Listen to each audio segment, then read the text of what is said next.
Bienvenidos a una nueva edición de Euronews Hoy. Saludos desde nuestra redacción española, donde estamos siguiendo muy de cerca toda la actualidad y todo lo que está ligado a esta pandemia del COVID-19.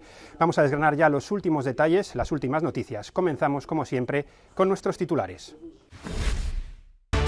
Vuelven a caer el número de nuevas muertes y contagios por coronavirus en España. Han fallecido 517 personas en las últimas 24 horas. Un médico del Hospital Monte Sinaí muestra el alcance de la pandemia en Nueva York, mientras Florida se convierte en otro foco de preocupación. Sin trabajo por el confinamiento al que ha obligado el coronavirus, miles de migrantes venezolanos que estaban en Colombia vuelven desesperados a casa pese al cierre oficial de la frontera.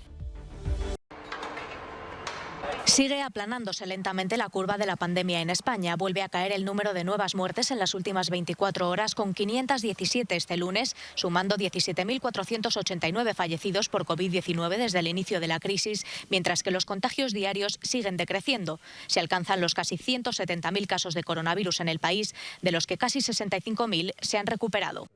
El incremento en el número de casos sigue en la misma dimensión y es hoy de un 2% respecto a ayer.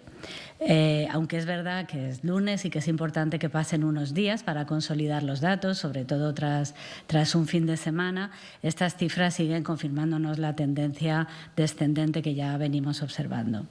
Casi 3 millones de ciudadanos han regresado a sus trabajos este lunes en España en la primera jornada laborable tras el fin de la restricción a las actividades económicas no esenciales.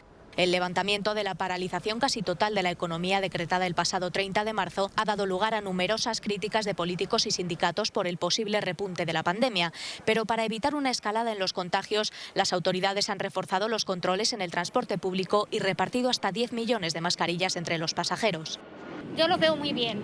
Yo salgo de Parla y la estación de Parla igual estaba gente, me dejó una mascarilla de esta. No he cogido la mía, pero me parece una buena medida para proteger, sobre todo para la gente que tenga infección o que tenga síntomas, pues para protegerse y que no contagie a los demás. Se deben mantener además medidas de distanciamiento en el trabajo. Según los datos del Metro de Madrid, la afluencia de pasajeros ha aumentado un 35% respecto al mismo lunes de la semana anterior, aunque se mantiene un 80% por debajo de los datos del año pasado. El Gobierno ha insistido en que España no ha entrado todavía en la fase de desescalada de las medidas de confinamiento previstas en el estado de alarma desde el 14 de abril. ¿Cómo afectan las estrictas medidas de confinamiento por el COVID-19 en el sector del turismo en España? En Málaga, joya turística de la Costa del Sol, esta Semana Santa sin procesiones, ni vino ni saetas y con las calles y las playas desiertas, es un auténtico desastre para los negocios. Pablo Gonzalo, gerente y socio del célebre bar El Pimpi, nos cuenta los efectos de este encierro. Bueno, pues Málaga en Semana Santa es una ciudad alegre, feliz, con muchísimo movimiento, y ahora mismo tenemos una ciudad vacía completamente, en la que la venta es cero y en contra tenemos una serie de gastos como son alquileres, como son estocajes de productos e incluso hemos tenido que incrementar el gasto pues con personal de seguridad para evitar robos en una Málaga que actualmente está vacía. El incipiente y atractivo sector cultural malagueño ha tenido también que cerrar sus puertas y posponer hasta nueva orden su programación. Esto afecta evidentemente también a los plazos de actuación y a los programas previstos. Habrá exposiciones que, habida cuenta que vamos a tener 3 meses prácticamente cerrados los centros, pues tendrán que pasarse al año que viene o suspenderse. Desde luego este año tenemos que revisar estratégicamente la programación de nuestros centros. En un ambiente de incertidumbre al no saber cuándo se abrirán las fronteras entre países, la bulliciosa Málaga, siempre llena de luz, se ha quedado en silencio esperando que con el fin de la crisis del coronavirus vuelva a ser como antes, uno de los lugares de vacaciones más populares de Europa. Mientras los cristianos de toda Europa celebraban la Pascua confinados, el continente más afectado por la pandemia superaba los 75.000 muertos, aunque las cifras en Italia y España parecen estar de nuevo a la baja. En el Reino Unido, el primer ministro Boris Johnson era dado de alta del hospital una semana después de su ingreso por coronavirus, mientras su ministro de Sanidad anunciaba malas noticias. El hecho de que más de 10.000 personas hayan perdido la vida a causa de este asesino invisible demuestra cuán grave es el coronavirus y por qué es tan importante el esfuerzo nacional en el que todos participan. Y Boris Johnson enviaba este mensaje de agradecimiento a sus cuidadores del hospital. Quiero dar las gracias a las muchas enfermeras, hombres y mujeres cuya atención ha sido sorprendente. Y al final mi cuerpo comenzó a recibir suficiente oxígeno porque cada segundo de la noche miraban y reflexionaban, cuidaban y realizaban las intervenciones que necesitaba. Así que mis gracias y las de todos nosotros al Servicio Nacional de Salud. Italia, por su parte, anunció su menor número de nuevas muertes en más de 3 semanas y por 9º día consecutivo las admisiones y hospitalizaciones en cuidados intensivos disminuyeron, lo que alivió la presión sobre el sistema de atención médica. Francia está a la espera de que el presidente Emmanuel Macron extienda el confinamiento en un discurso a la nación esta noche. Francia ha informado de una ligera disminución en el número de muertes hospitalarias y pacientes en cuidados intensivos. Su ministro de Sanidad ha dicho que el país ha alcanzado una meseta muy alta. Y en España, con un menor crecimiento diario de infecciones, se empiezan a suavizar las estrictas medidas del estado de alarma. Este lunes, parte de la población vuelve al trabajo, aunque muchos sin los equipos de protección recomendados.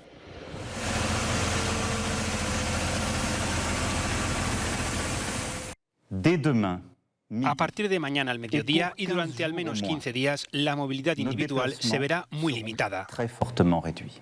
Unas palabras que el presidente francés pronunció hace ya un mes, más concretamente el 16 de marzo, cuando Macron anunciaba el confinamiento en Francia. 4 semanas después, los franceses están a la espera de otro discurso este lunes en el que se anunciarán nuevas medidas y se valorará la situación. Es la tercera vez desde la crisis que Macron se dirige a la población en estos términos. Uno de los anuncios más esperados es la extensión del confinamiento. La pregunta que está sobre la mesa es ¿cuánto tiempo se alargará? Otra de las dudas concierne al cierre de las escuelas y universidades. Los estudiantes se preguntan si podrán realizar los exámenes y finalizar el curso. Sin embargo, la cuestión que mantiene en vilo a los franceses es la recesión económica que está por venir. El plan de emergencia para apoyar la economía asciende a 100.000 millones de euros, una cantidad que difiere de los 45.000 millones previstos en un principio. El presidente francés prometió rescatar la economía cueste lo que cueste. Además, se espera que se aborde uno de los temas más polémicos, el uso de mascarillas, que podría ser obligatorio en el país. Aunque es cierto que en los últimos días el país ha visto una disminución del número de pacientes en las unidades de cuidados intensivos, Francia está lejos de controlar la pandemia.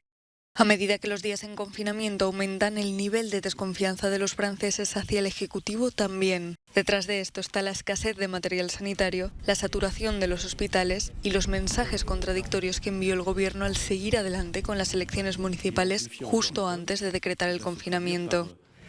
Macron intentará en el discurso de este lunes recuperar la confianza de la población, que ha disminuido hasta casi el 38%, según las últimas encuestas. Un porcentaje que rozaba el 55% antes de implementar las medidas más estrictas. Les facteurs de division.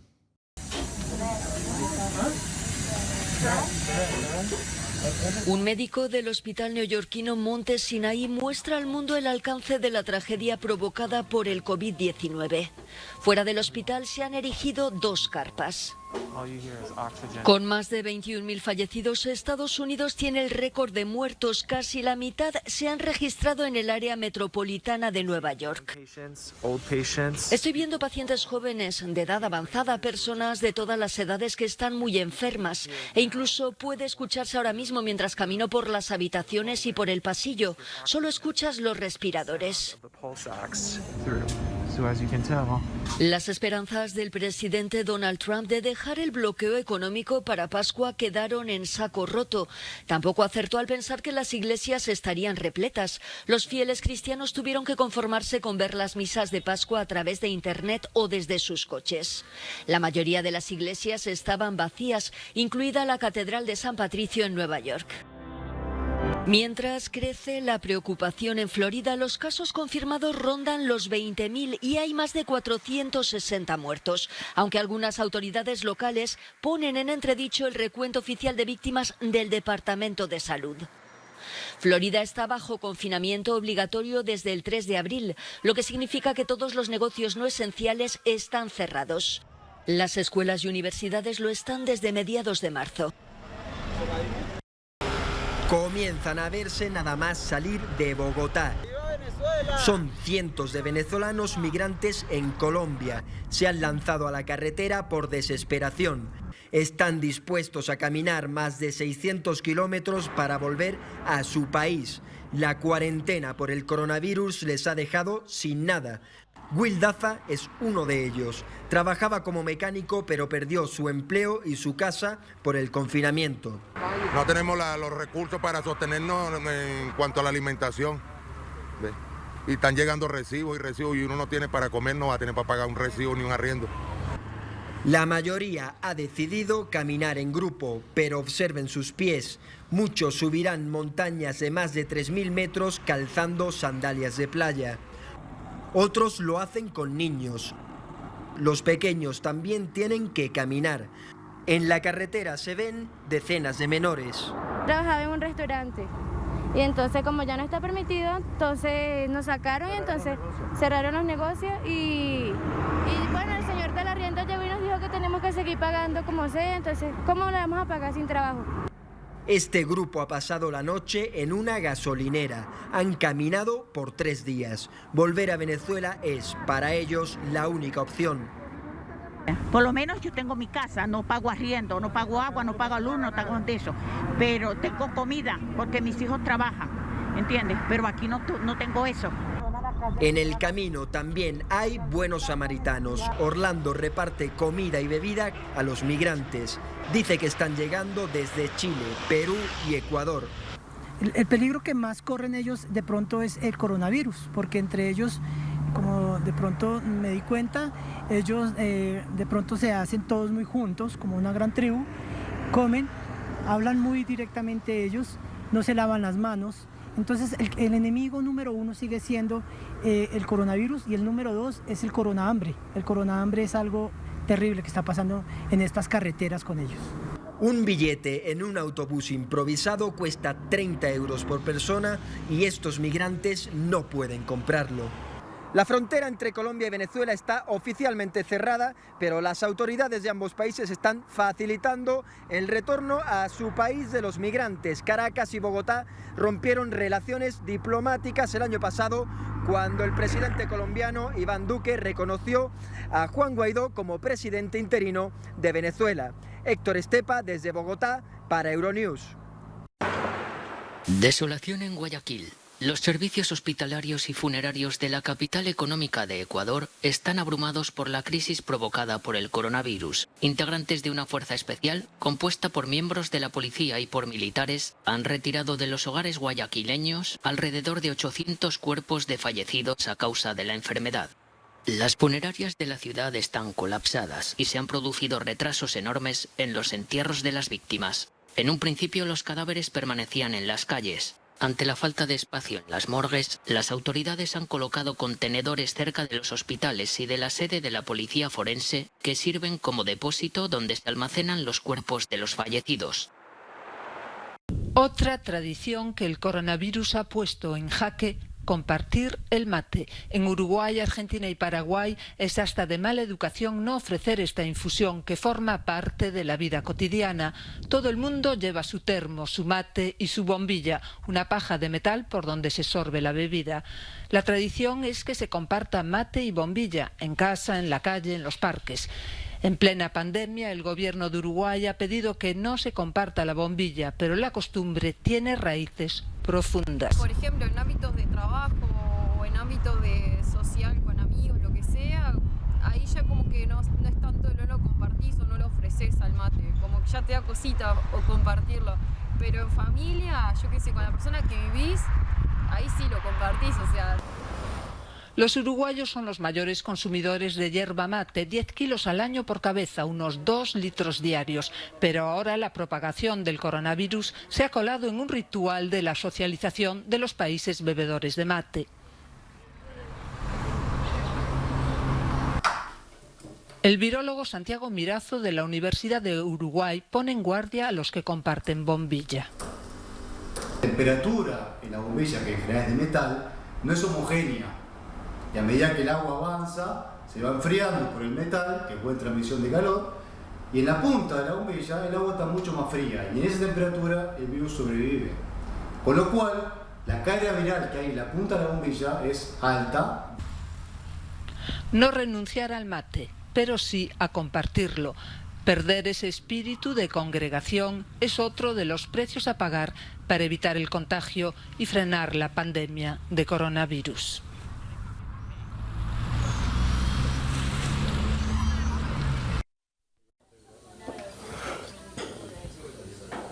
En China siguen al alza los contagios importados. 98 de las 108 nuevas infecciones detectadas este domingo son casos provenientes del extranjero, un nuevo máximo desde marzo.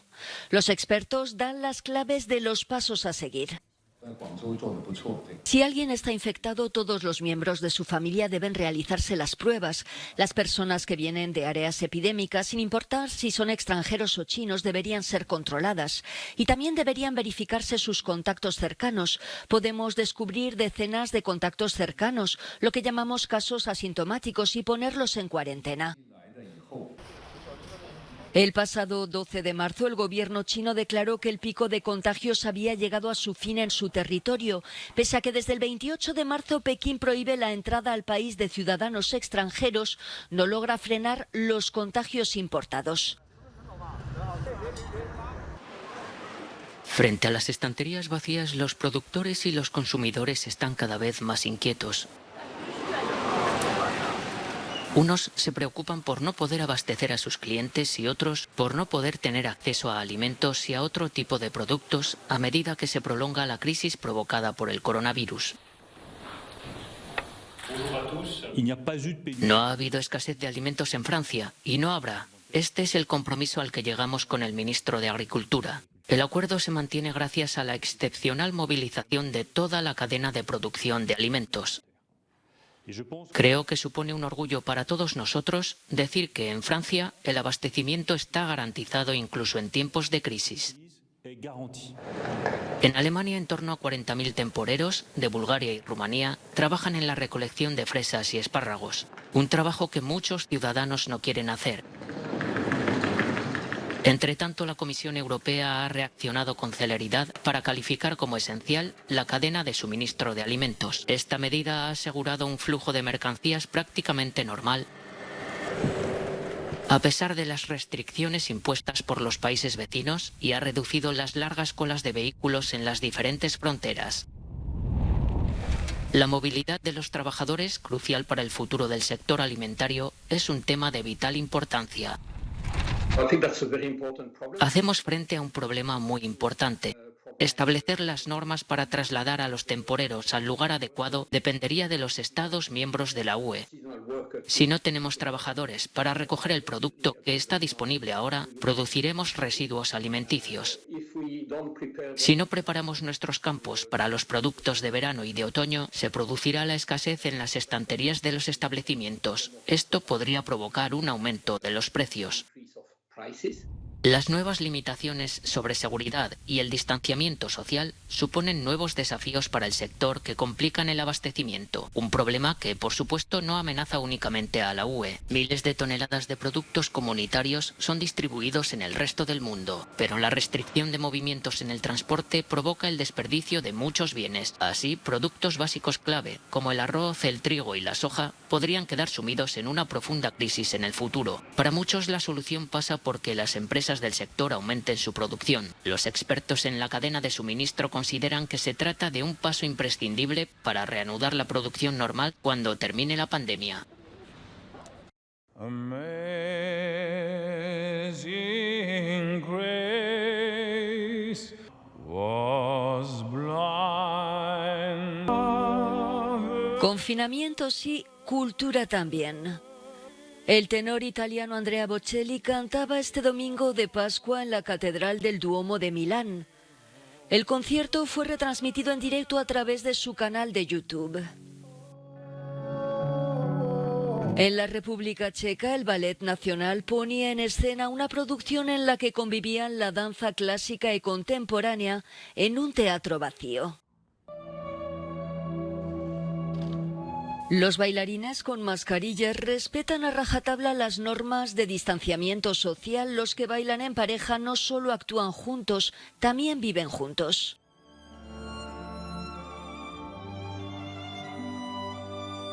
En Rusia, desde un vacío teatro del Bolshoi, los bailarines dedicaron su espectáculo al personal sanitario que lidia cada día con el coronavirus.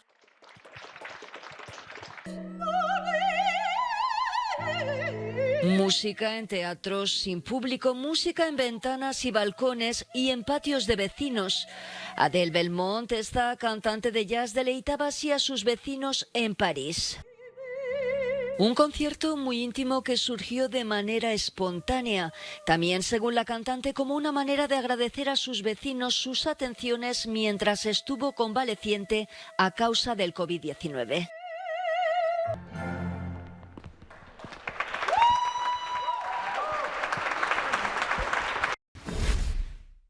No hay tiempo para más, hasta aquí llega esta edición de Euronews Hoy. Gracias por acompañarnos, ya saben que la información sigue en nuestros boletines televisivos y en todas nuestras plataformas digitales. Nos vemos en una próxima ocasión.